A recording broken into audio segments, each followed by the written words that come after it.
welcome to a special broadcast, India-Jordan Relations, Ancient Ties, Modern Partnership. I'm Munmun Bhattacharya. With me is my colleague Shubhendu Ghosh. Thank you, Munmun. Hello and welcome. Prime Minister Narendra Modi is on a 4-day, 3-nation visit to Jordan, Ethiopia and Oman, 3 countries and 2 regions of West Asia and Africa. That's right. We will analyze the importance of PM Modi's 3-nation tour, particularly the Jordan leg of his visit. And our correspondents will be joining us live. Updates from Amman to begin with in Jordan. Experts will also join us and share their perspectives on the importance of Prime Minister Modi's 3-nation tour, where new ground is expected to be broken. Let's get started.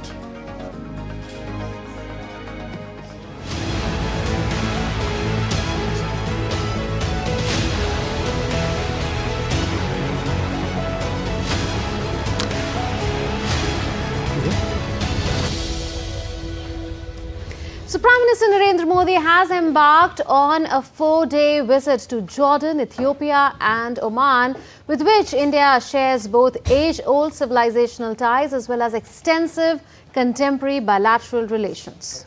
The first leg takes him to Jordan from December 15 to 16th at the invitation of King Abdullah II Ibn al-Hussein. The historic visit marks 75 years of establishment of diplomatic relations between the 2 countries. During the visit, Prime Minister Modi will hold detailed discussions with the King and Prime Minister Jafar Hassan. Besides engagements with the Crown Prince Al Hussein bin Abdullah II.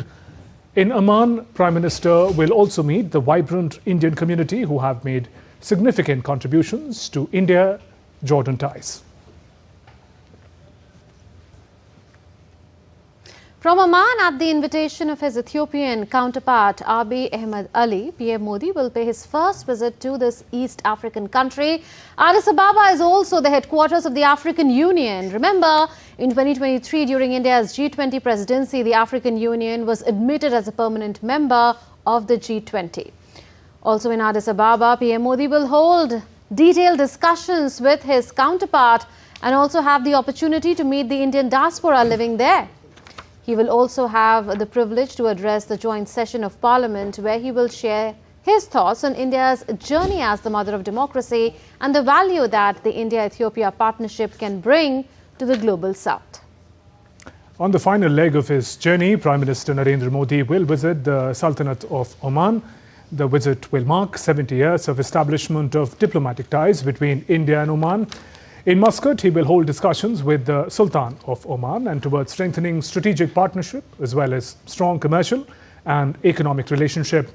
Prime Minister will also address a gathering of the Indian diaspora in Oman, which has contributed immensely to the country's development and in enhancing bilateral partnership.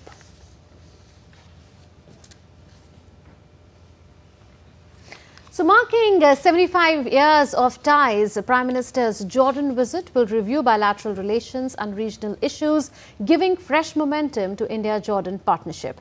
DD India's Tapas Bhattacharya brings us this report.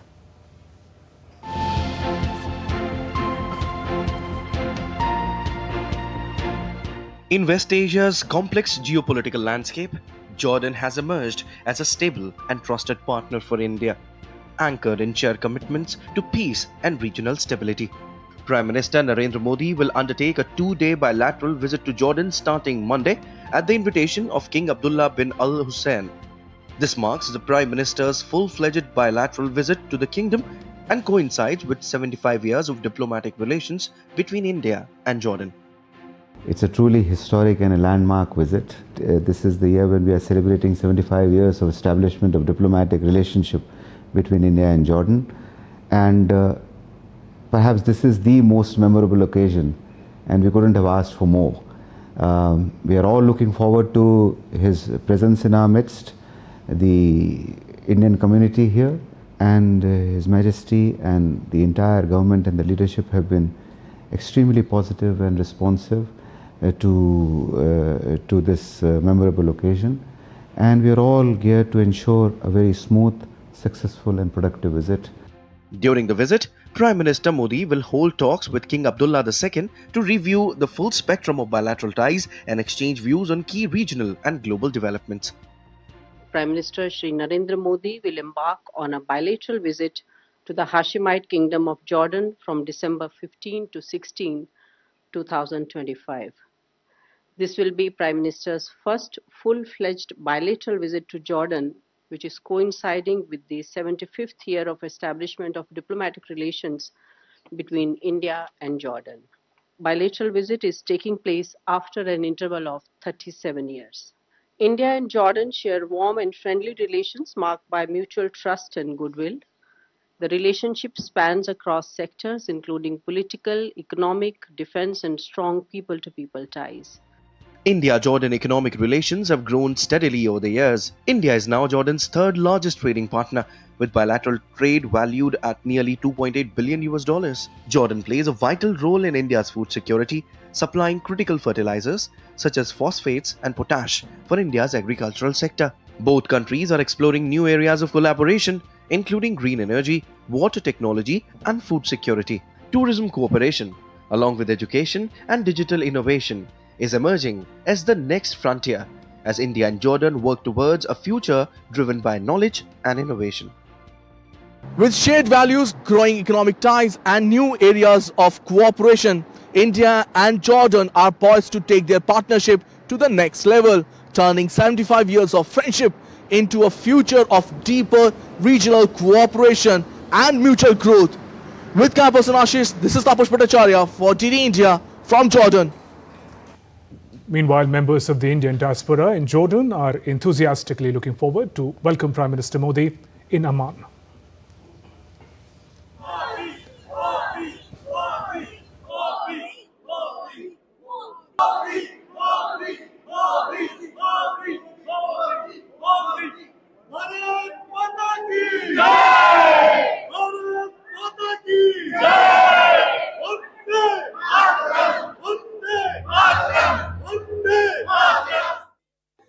Prime Minister Narendra Modi will be in Jordan in a short while from now, and he will be meeting the Indian diaspora. And I have some of the members of the diaspora here who are very excited to meet and greet him. You are here, and you have your wife also, your kids also here. They will be performing also? Yeah, my wife is performing today, and she's my daughter. Okay. So how long you guys are here? I live here for 10 years now. How are you going to perform? It's a Bharatanatyam mix, yeah. You're teaching here, or you are working here? What exactly do you do? Yeah, I'm a dancer. I do choreography and I do teach dance here. Bharatanatyam in Jordan. Yes. So that's like, one end of culture to another, isn't it? Yes, exactly. What are you going to perform? I'm going to perform Kathak in Ganesh Vandana. Okay, that's another thing. Indian classical music, Indian classical dance, all coming here in Amman, Jordan. It's an amazing feeling, isn't it? Yeah, I'm so actually excited. Will there be pressure to perform in front of Prime Minister Modi? No pressure, but I'm a bit nervous. But still, I'm really excited to perform. I have with me another cute young kid. Are you excited to meet Prime Minister Modi? Yes, How excited? so excited.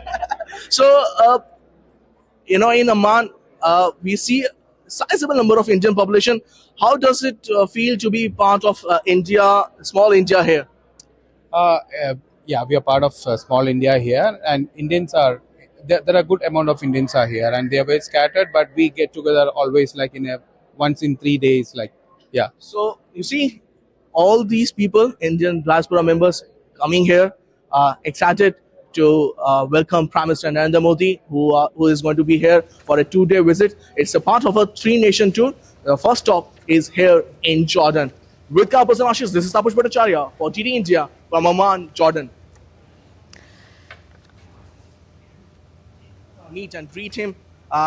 These are some of the members of the Indian diaspora. As you can see, all in their traditional clothes, all set to welcome Prime Minister Modi. Are you guys excited? Yes, we are very excited. Okay, so let me start from you. Here in this country for the last 25 years, I'm doing business, and I'm in textiles. And textile business, if you talk about Jordan, is $2 billion industry, and we are 50% of that industry. Indians are actually, making their mark here, isn't it? Absolutely. You're also excited? Oh, too much. I'm elated actually. I'm really excited to meet Mr. Prime Minister Narendra Modi here. Okay. Excited to see here. So I'm just wanted to ask you guys, because it's a momentous occasion. First time in many years an Indian Prime Minister coming here. Do you believe that that's going to be a major momentous occasion for all the Indians out here? Yeah, It's very prestigious moment, and we are all excited. Again, really excited to see him, and again, first visit as you stated. Has things changed? When from the time Prime Minister has assumed office, you believe that Indian community, Indian community members have got more recognition all around the globe? Of course, and the sole reason for that is Prime Minister Modi. Okay, he has put us on top of across all the countries, so that's really nice. What about you, sir? I am very excited to see Mr. Modi, and we are very delighted to be here. Okay. What about you, sir? Definitely, we are all excited, and seeing him first time live so close is always a mesmerizing event for everyone. It is a mesmerizing, occasion for everybody, isn't it? Yeah, indeed. I'm looking forward for this, and it's like a lifetime moment for us. It's a lifetime moment, and you see there are plenty of other people out here who are here, all excited, all in different Indian attire. So I can see all throughout, all in traditional clothes out here. Excited to welcome Prime Minister Modi. Yes. All of you. Yes. Then say it once loud. Welcome, Modi ji. We are waiting for you. Okay. You are most welcome in Jordan. So most welcome in Jordan. That's Indian diaspora for you. All set to welcome Prime Minister Narendra Modi here in Amman, Jordan. With our person Ashish, this is Tapash Bhattacharya for GD India from Jordan. And joining us for perspective is Professor Ramakant Dwivedi. He's a foreign affairs expert. Also Ambassador Prabhu Dayal, a former Indian ambassador, is right here with us on the special broadcast. But let's get the feeling from the ground, because our correspondent Tapas Bhattacharya is there very much in Amman, the capital of Jordan. And let's go across to Tapas. Tapas, is the stage set for Prime Minister's arrival? You've spoken to the very excited Indian diaspora. Now tell us about what's expected. Well, Murmun, let me just start with the fact that the Indian diaspora is really excited, eagerly waiting for Prime Minister Narendra Modi's visit, eagerly waiting to get a glimpse of Prime Minister Modi here in Amman. This particular visit by an Indian Prime Minister, a bilateral visit, in decades, is expected to be a watershed moment in both countries' relationship. I mentioned earlier also that we expect almost 5 MOUs, in fact 4 MOUs and 1 letter of intent, and along with that 2 to 3 other major announcement that we are expecting in this particular visit.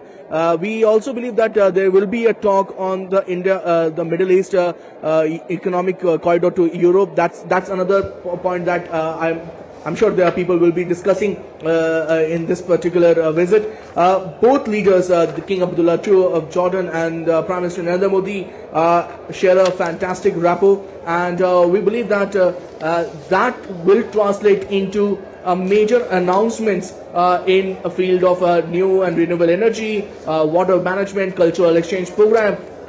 Those are some of the major points that we expect.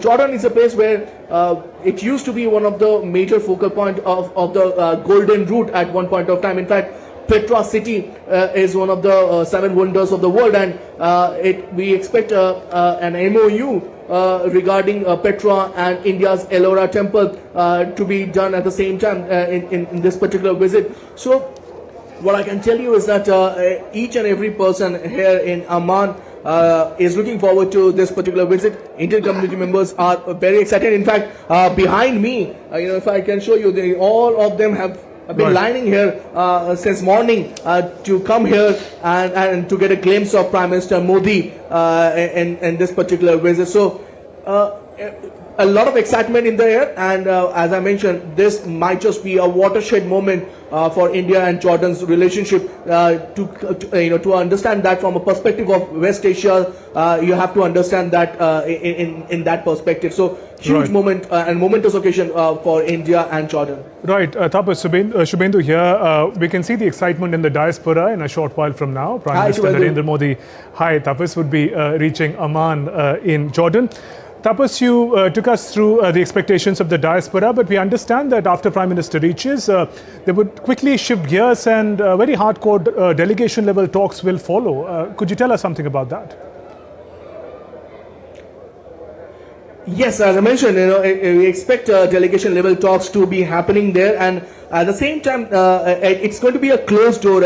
Prime Minister Modi will be visiting King Abdullah II's palace, and that's where most of the talk will be happening, and all that, and there will be a bilateral tete-a-tete with the between Prime Minister Modi as well as King Abdullah II, and delegation level talks will also be happening at that particular area. That's going to be happening today. Prime Minister Modi is expected to arrive in this hotel approximately after 2:15 p.m. local time, and from here he will be then leaving for the King's Palace. As I mentioned, there will be a major discussion that will be happening there. The bilateral will be discussed at that particular area.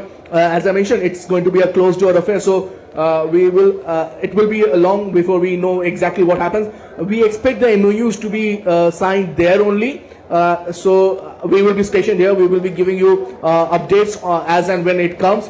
But as I mentioned, it's a huge momentum occasion for both countries. And tomorrow, in fact, in the morning, we expect foreign delegation level, the business level delegation talks also happening in this particular hotel.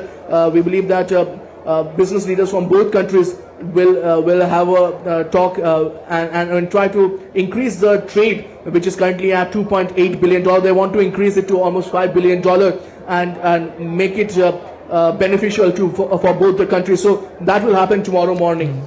Right, Tapas, and we can't help but see the members of the Indian diaspora lined up behind you. Any touch of Bollywood that you heard from them? Because we know that Bollywood songs, much like in Israel, are quite popular. They're in Jordan as well.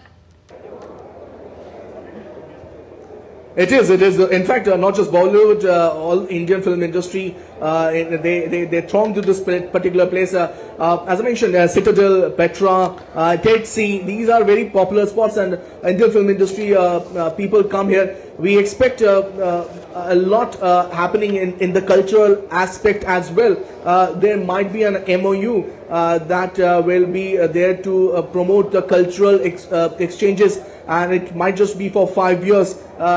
So that will again be a major point of focus here. As I mentioned, most of the people out here have been here working or having a business here in Jordan, and they provide a lot, especially in Jordan's economy and their prosperity. So Indian community is doing their bit. It's a small community. It's 17,500 odd community, but they have made their presence felt over the years, and they are really eagerly looking forward to having Prime Minister Narendra Modi among themselves and get a glimpse of him in flesh and blood. They have been talking about that this is a huge moment for them. It's a proud moment for them to get to see Prime Minister Narendra Modi at such a close quarter. All right, Tapas, do stay with us. We'll keep coming back to you for more. Let me turn to Professor Ramakant Dwivedi and Ambassador Prabhu Dayal to take forward the conversation. Professor Dwivedi, next couple of hours we'll be talking about Prime Minister's visit to Jordan. But in the larger context, if we look at the three-nation visit, Prime Minister expanding the diplomatic and development footprint in West Asia and Africa, how significant do you see that? It is very important. Your correspondent had just now taken us through the entire spectrum of bilateral relationship between Jordan and India, right from economics to cultural to security issues, and the MOU which is likely to be signed tomorrow, and the efforts at both ends to enhance the economic relationship from the current level up to the 5 billion. That is there, but I will take you, what was missing is that see the regional geopolitics, what is happening in the West Asia. This visit assumes significance given the backdrop of the geopolitics in West Asia. The contesting parties, not only the regional parties, but the extra-regional party, the global powers in action in West Asia. So that is very important aspect, and that needs to be critically analyzed and put into perspective. Looking at India's interest and stakes in the regions, given India's growth model, which is energy intensive growth model, and our dependency on the hydrocarbon resources from West Asia. So that needs to be analyzed. Absolutely. Let's take this to Ambassador Dayal. Ambassador, on top of your mind, what is the one thing from each leg of Prime Minister's visit to Jordan, Ethiopia and then to Oman that would be most significant? Well, let me say that Prime Minister's forthcoming three-nation visit to Jordan, Ethiopia and Oman will be significant for deepening strategic and economic cooperation, reinforcing long-standing partnerships, and expanding India's diplomatic footprint in the Middle East and Africa. Now, let me point out that in regard to this entire region, India's outreach to West Asia and Africa has evolved into a comprehensive and strategic engagement, moving beyond traditional economic ties to encompass security, technology, and multilateral cooperation. Let me also mention that Prime Minister Shri Narendra Modi is widely recognized for pursuing a proactive, dynamic, and pragmatic foreign policy that aims to elevate India's global stature and advance its economic and security interests. This proactive approach, often described as the Modi Doctrine, is characterized by high-profile diplomatic visits and building a personal rapport with world leaders. This is significant because these three visits will be another opportunity for him to cultivate high-level bilateral contact with the leaders of these countries. And if the relationship is good at the highest level, then it percolates downwards and the entire relationship turns towards goodness. Now, two key aspects of his proactive foreign policy are Link West policy, which focuses on deepening engagement with West Asia, and the Africa Initiative, which is a comprehensive, multifaceted foreign policy approach that centers on enhancing India-Africa relations. So let me mention that as regards all these three countries, the focus would be on strengthening the overall relationship, highlighting the economic aspect, the security aspect, and of course, people-to-people relations, because ultimately, the Indian community in various countries serves as a bridge of friendship between those countries and India. Right. Professor Ramakant Dwivedi, you're telling us about the stakes that India has in West Asia and Africa.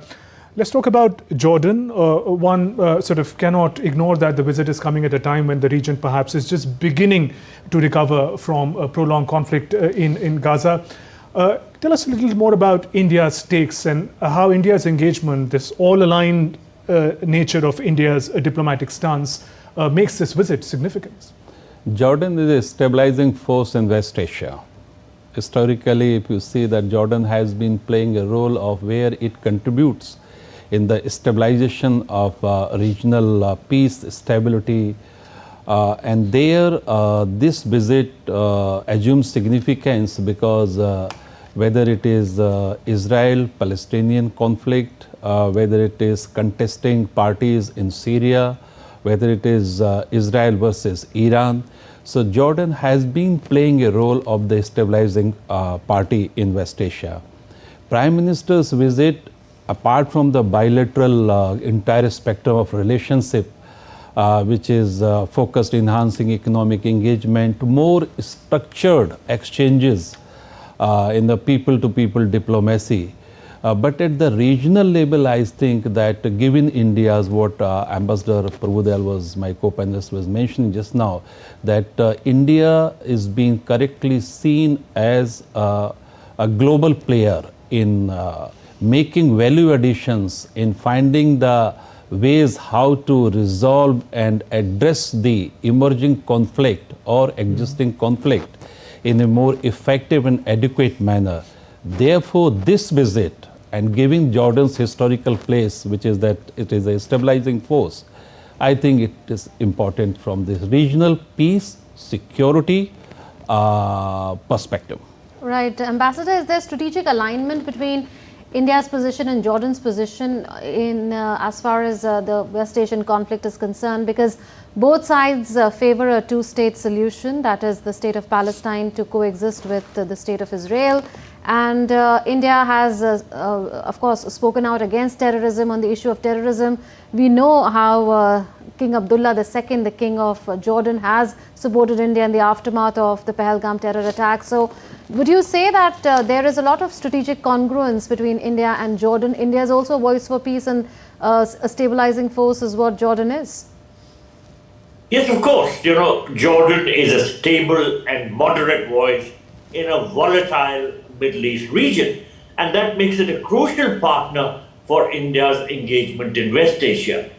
Of course, Jordan is very directly impacted by what happens in the Israel-Palestine conflict. And of course, we have both constant discussions on a number of issues, including, of course, the evolving situation in the Middle East, which continues to be very fragile.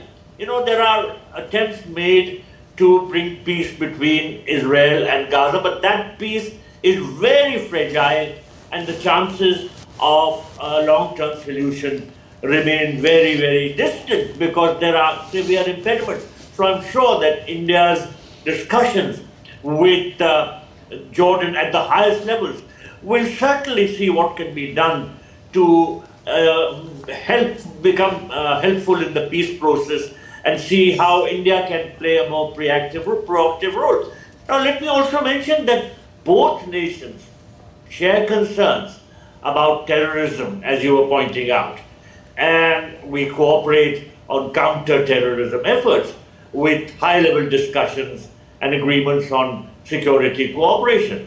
Let me also mention that Jordan has consistently supported India's bid for a permanent seat in an expanded Security Council, which shows that it recognizes the impact that India can have as a member of the UN Security Council in a permanent capacity.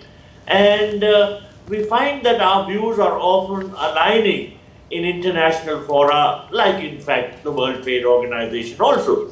So there is a great congruity of, there is a lot of commonality of views, and we find that the discussions which we have on a regular basis help each other to understand the perspectives of the other side and play a constructive and positive role in this very complicated situation.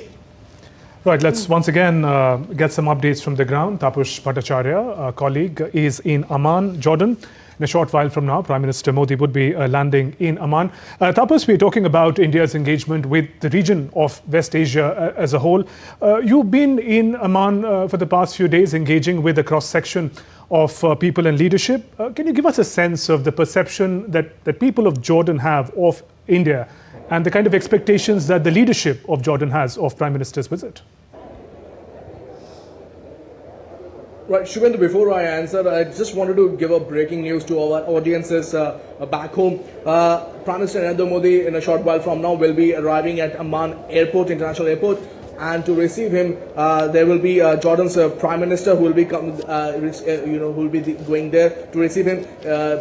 Jordan's Prime Minister is Jafar Hassan, and after that, apart from the Prime Minister Jafar Hassan, they will be having an industrial minister. Jordan's industrial minister will also be there, Yarub Kuda, who is also going to be there. Then their mayor of Amman will also be there, governor of Amman. Director of Metropolitan Security will also be there from Jordan side. We were also told that Indian ambassador along with his wife will also be there to receive Prime Minister Narendra Modi. So that's the breaking news coming in. Jordan is rolling out the red carpet to welcome Prime Minister Narendra Modi at Amman Airport. So that's one part of it. Now coming back to the question that you asked, it's imperative to understand that the geographical location of Amman is such that even though it has Israel, it has Iran, Saudi Arabia, and other countries who are rich in oil. For instance, Saudi Arabia and Iran are the OPEC countries. They have a huge oil deposit. Jordan, on the other hand, doesn't have any oil deposit as such. So in that sense, it is energy deficient. There is a perpetual water scarcity, especially in places like if you go out of the city, it's just 15-20 kilometers. If you go out of the city, you will find there is actually a major problem of water. We were told that water theft is a major issue in outskirts of Jordan. So keeping in mind, we believe that this particular visit of Prime Minister Narendra Modi is expected to address these two major points. How can we have energy sufficiency, energy abundance if there is no oil? So there is no traditional energy system out here. So the idea is to take India's help in providing a solar energy, the wind energy, the biofuel, and any such energy requirement that can help Jordan emerge out of the energy scarcity that they currently have. The second part, as I mentioned, the water scarcity is a major issue out here. So that's something that they want India's help in mitigating that impact.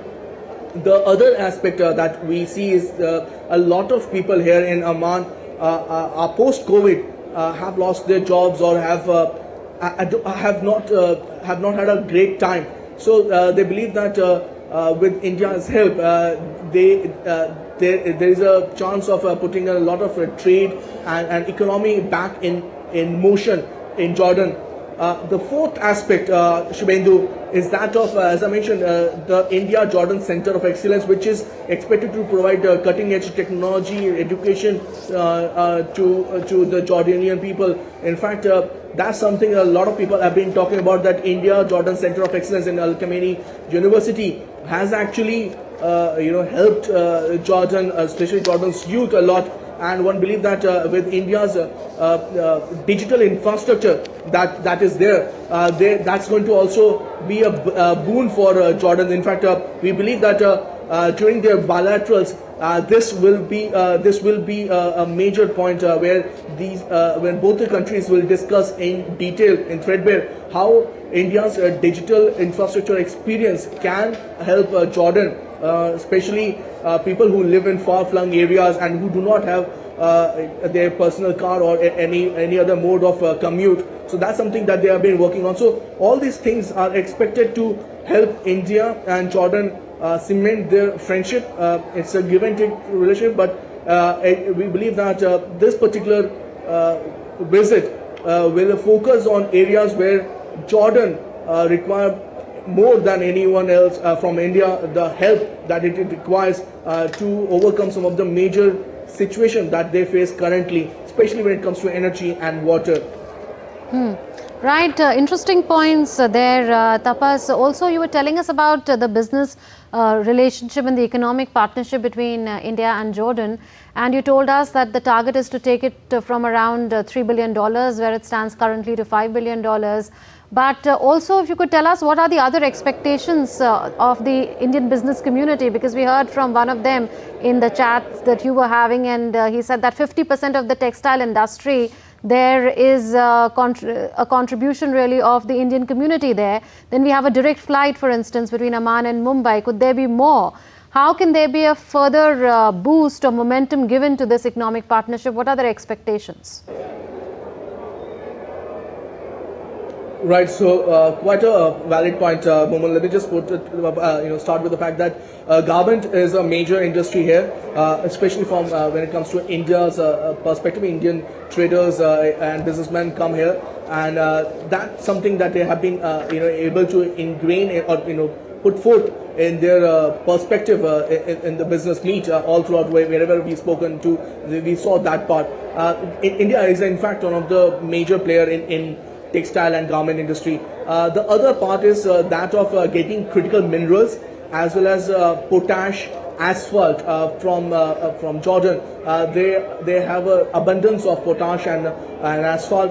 Both are quite critical for fertilizers and other manufacturing of key ingredient in agriculture sector. So that's something that India wants to have a major long-term duration deal with Amman in that sense. So that's another point that people have been talking about. The other aspect is making sure that there is a more connectivity. As you rightly mentioned, currently Amman and Mumbai has direct flight.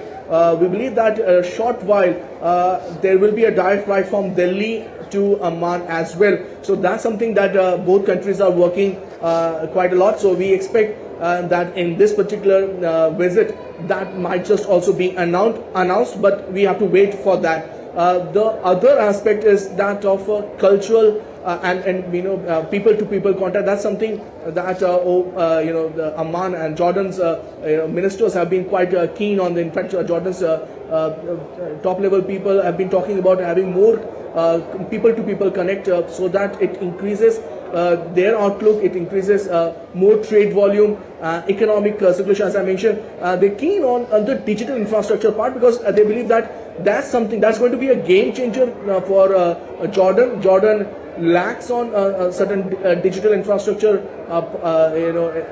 arena, so they believe that with India's expertise and help, they can plug that hole, which will help them in governing in the country, which stretches miles across, and they require that part because remember, Jordan doesn't have any other mode of transport. They rely on cars, private cars, and it is very difficult for people who stay, let's say, in the outskirts to travel almost 3 to 4 hours at one side to come here and do their work. So a digital public infrastructure project that currently is India mastering, they believe that that's going to be a major boon for them also.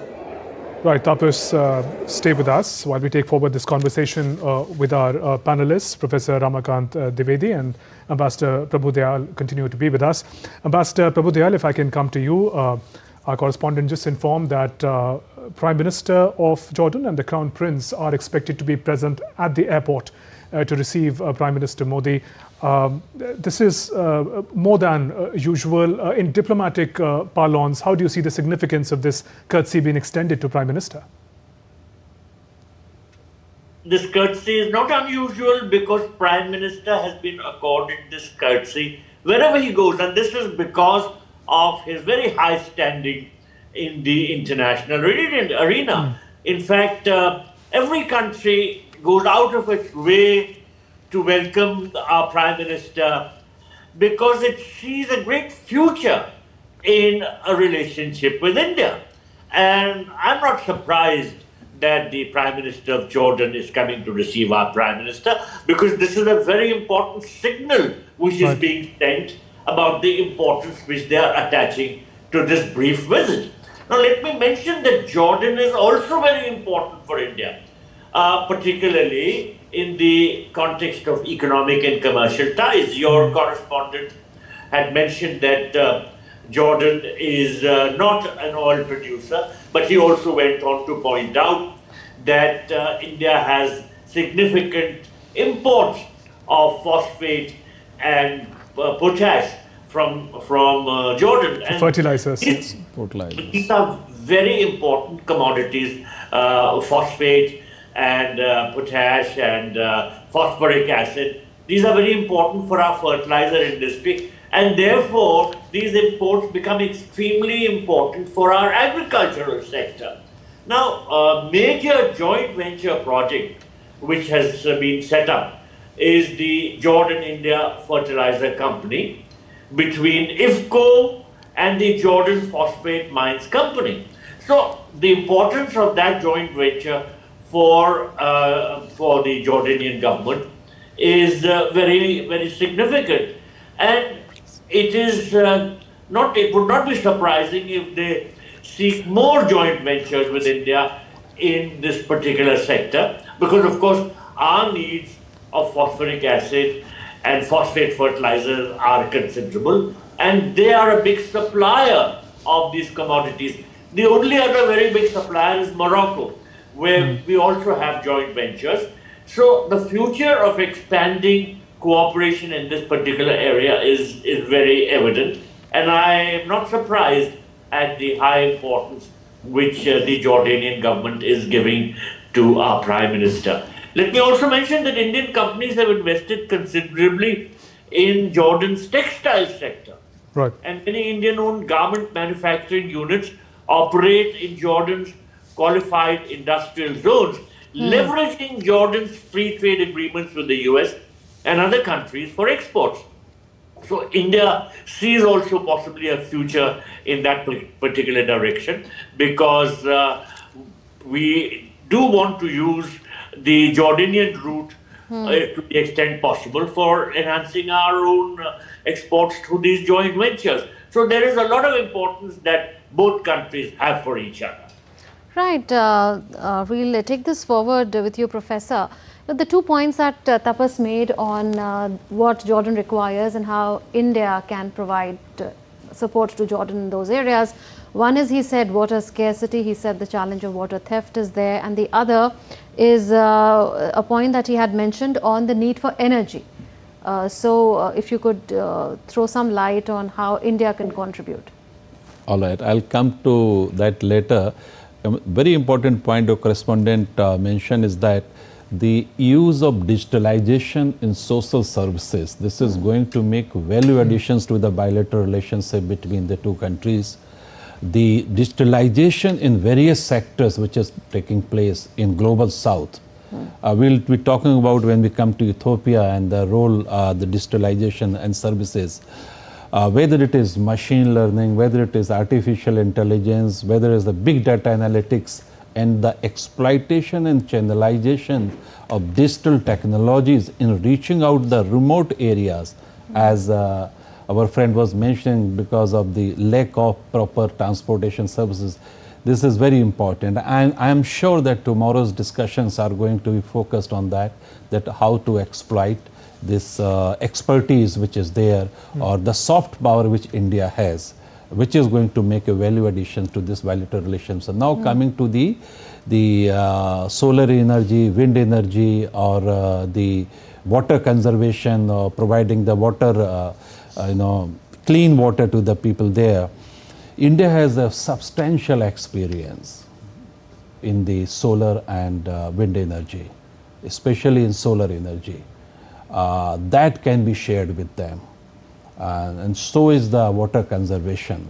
So I am sure that there could be few verticals can come up where it could be in a very structured and sustained manner, the either TOT, transport of technologies, which will contribute in alleviating lots of difficulties of Jordanian brothers and sisters. But watch out for the digitalization, because today in India, 3,000 or 2,000 kilometers sitting away from Delhi, and if you want to see the parameters of an individual, they are all available with one click. So it is this digitalization which is going to make a revolutionary change in the cooperation education sector. Right. Tapas continues to be with us. Tapas, in terms of connectivity, besides direct air connectivity and more flights, there is also IMEEC, which is very much in the picture, and IMEEC, the India-Middle East Europe Economic Corridor, passes through Jordan. That's how it's been conceptualized. So the land passage will be through Jordan. Considering the strategic location of Jordan that you've been telling us about, how significant would this be as Jordan also modernizes and undergoes economic reforms, would want more investment to come in various ways? Absolutely, you're bang on there. That Jordan wants to improvise, wants to open up their economy. They want to become a modern nation state. In fact, they're trying to emulate the success that UAE had. So that's something that they have been trying to emulate. But the other part is that this whole IMEEC was started with the G20 when India hosted that, and the whole concept came from India. And in the initial, when the idea was conceived, Jordan was not part of it, but then they were made part of it, because the process, the line is to go from that side. And I mentioned earlier in the broadcast that Jordan was a part of the golden route, that once upon a time, the Silk Route that we talk about. And it's time that we regain that, and with Prime Minister Narendra Modi looking forward to it, himself spoken about it. We believe that once the situation in Middle East improves, we believe that particular corridor will become a major source of income, not just for Jordan, but for all Middle East, as that will give direct access to the India and the neighborhood and the goods that can go straight to Europe from there. So that's something that a lot of people have been talking about. But currently the situation is quite a flux in Middle East, so we believe that it will take some time before the whole route materializes. All right, Taposh, we are told that you have to move to take forward the coverage. Prime Minister Narendra Modi is expected to reach Amman any time now. Thanks very much for joining us. We'll again connect with you later for more updates. Ambassador Prabhu Dayal, we are talking about various aspects of the modern partnership between India and Jordan, but we understand that India and Jordan also represent ancient civilizational connect. The historic city of Petra also is in focus. Prime Minister is likely with the King of Jordan, likely to visit the city tomorrow. Take us through this importance of civilizational links forming the bedrock of modern partnership. How does it shape it, strengthen it further? In strengthening this relationship, which is age-old and which is historic, the role which is being played by the people-to-people contacts becomes very important, because it is the Indian diaspora which helps to strengthen this age-old relationship. So in that context, the strengthening of the relationship by people-to-people contacts is very important, because there are existing cultural ties, but these get strengthened when there are also strong people-to-people ties. And you are showing pictures of the Indian diaspora there on your screen, people who have come to receive the Prime Minister. Now, there are around 17,500 Indian nationals, I understand, who are living and working in Jordan, primarily in the textile, construction and manufacturing sectors. They are contributing to Jordan's economy. And they have endeared themselves to Jordan. That's why they are welcome there. That's why they are allowed to stay and continue working. So, in this sense, the widening and strengthening of people-to-people contacts become very important for both countries. Because while they have age-old ties, these have to be sustained through regular people-to-people interaction. And Ambassador, just to expand the domain of my question, that would be most parts of West Asia, isn't it? Indian diaspora playing a key role in the development initiative, and Prime Minister's visit to even one country in the region would, in a way, energize and instill confidence in the diaspora. Yes, indeed, and the Prime Minister has visited several countries in West Asia. Jordan, for instance, had the last bilateral high-level visit 37 years ago, although the Prime Minister transited through Jordan in 2018. But although great courtesies, full courtesies were extended by him, but it was not really a bilateral visit, it was a transit visit. So a bilateral visit is taking place after 37 years. Prime Minister has re-energized India's relations with a whole host of countries. He has visited the UAE, where there's a huge Indian community, the largest in this region. He has visited that country several times.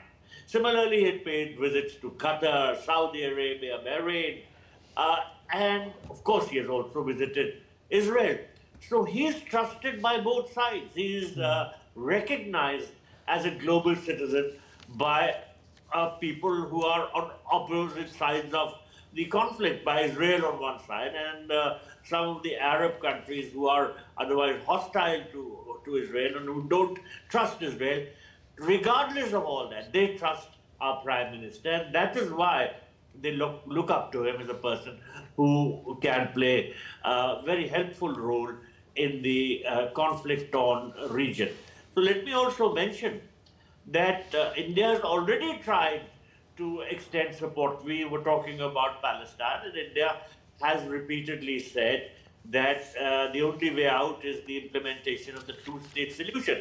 In fact, our Prime Minister has directly told the highest level of the Israeli leadership And the fact that he can speak so openly and in such a forthright manner to the Israeli leadership is something that doesn't go unnoticed in the rest of West Asia.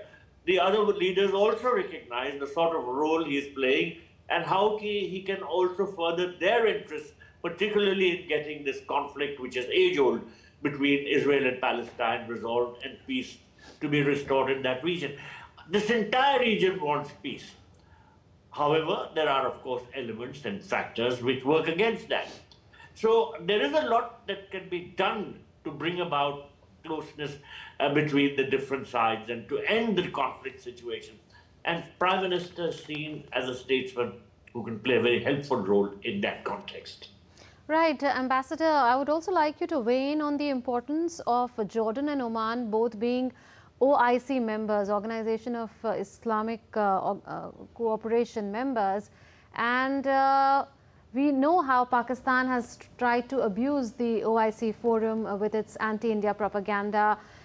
Are these countries like Jordan and Oman voices of reason who understand the importance that India plays and how India is for a moderate voice essentially and against terrorism, how they support India's position on Kashmir, particularly Jordan? So would you say that this visit would also enable India to reach out to both Jordan as well as Oman later to become the voice of reason all the more in the future and play that stabilizing role within the OIC as well? Well, since you mentioned the OIC, let me state categorically that India has the world's second or the third largest Muslim community. Second. And it is bizarre that a country like India is not a member of the OIC. Our Muslim community should be allowed to represent India in the OIC and be a voice of reason in this organization. Because India's voice is not heard in this context. Other countries reflect our views, they side with us to some extent, but as you pointed out, Pakistan misuses this entire organization. Let me mention that India was originally invited by the OIC founders when they were setting up this organization at their first meeting in Morocco. But the Pakistanis made a big hue and cry about how India should not be a member because it doesn't have a Muslim majority. Now, why leave a country like India out, which has such a huge Muslim population? Nonetheless, there are voices of reason and they do try to reflect. Of course, the decisions within the OIC are taken by consensus, not by vote. So, Pakistani-sponsored resolutions on Kashmir are passed because that is the way OIC operates. Privately, of course, a lot of the Muslim countries, who are members of the OIC, tell us that, well, they don't agree with Pakistan's position. But that is the manner in which OIC functions. It works by consensus, and they had to go along with that consensus. I have served for decades in this West Asian region, and that is the message that was privately conveyed by countries. But nonetheless, India, which ought to be a member of the OIC, has not been able to become one.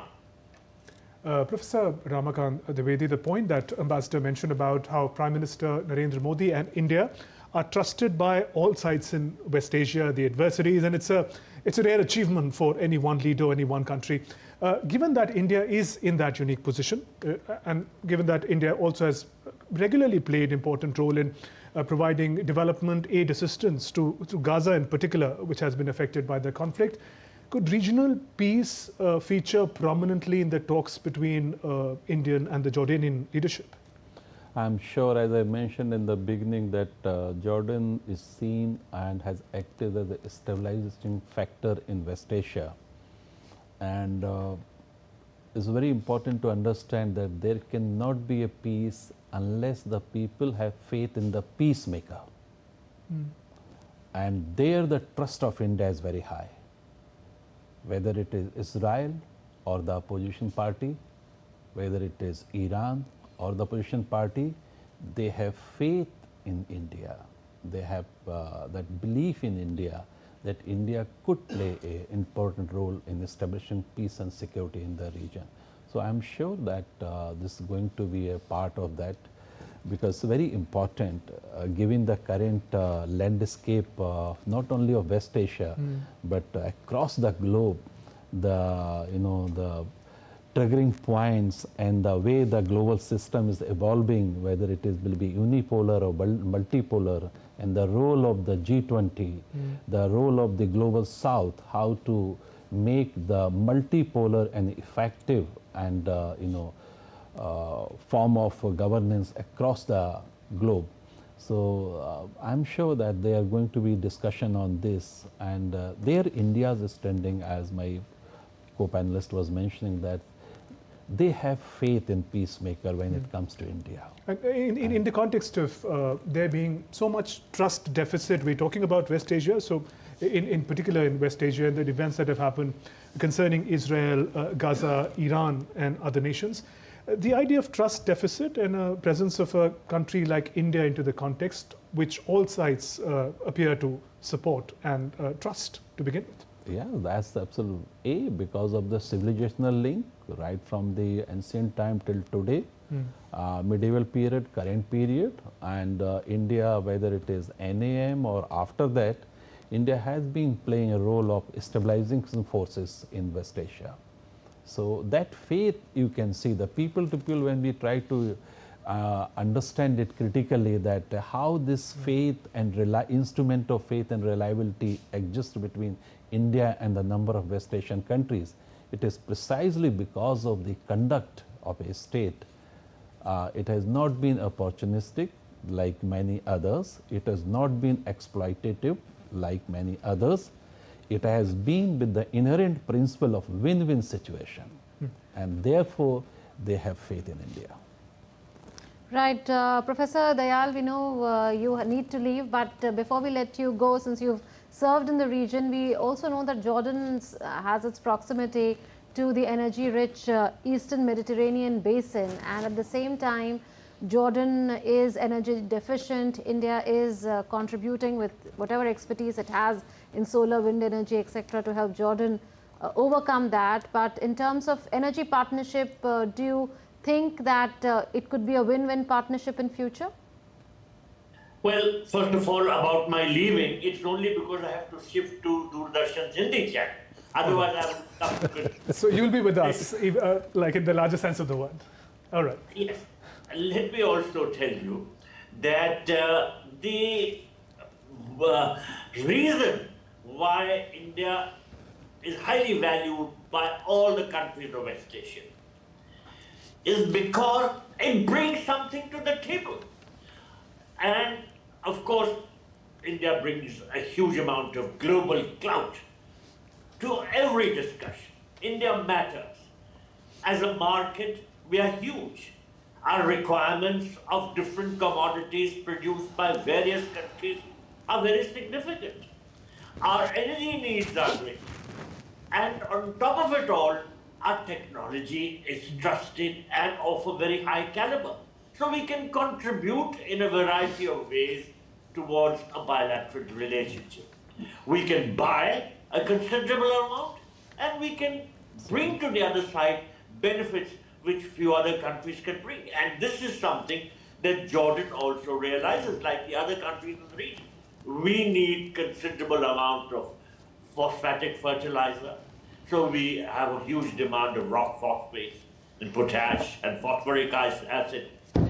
We will have the financial strength to set up joint ventures, as we have done in the textile sector and also in the phosphate sector.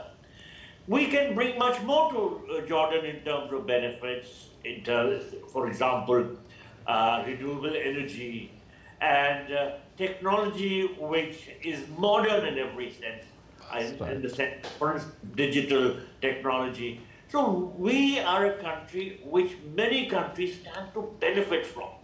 We are not promoting the wrong things. Our neighbor Pakistan is not trusted by all these countries. Pakistanis are not even issued visas because they have a nuisance value. They go around begging on streets of the West Asian region. And they are also associated with terrorism. Many countries mistrust Pakistan. On the other hand, India is a trusted partner. It brings high quality work to the table, and that is why all these countries are making every possible endeavor to strengthen their bilateral relationship with us. Right. And what about a win-win energy partnership? Do you see that happening? That was the question. I didn't get you. What part? Right. So I was asking No, you. I didn't hear probably. This signal. Okay. Okay, the Mediterranean basin is gas rich, yet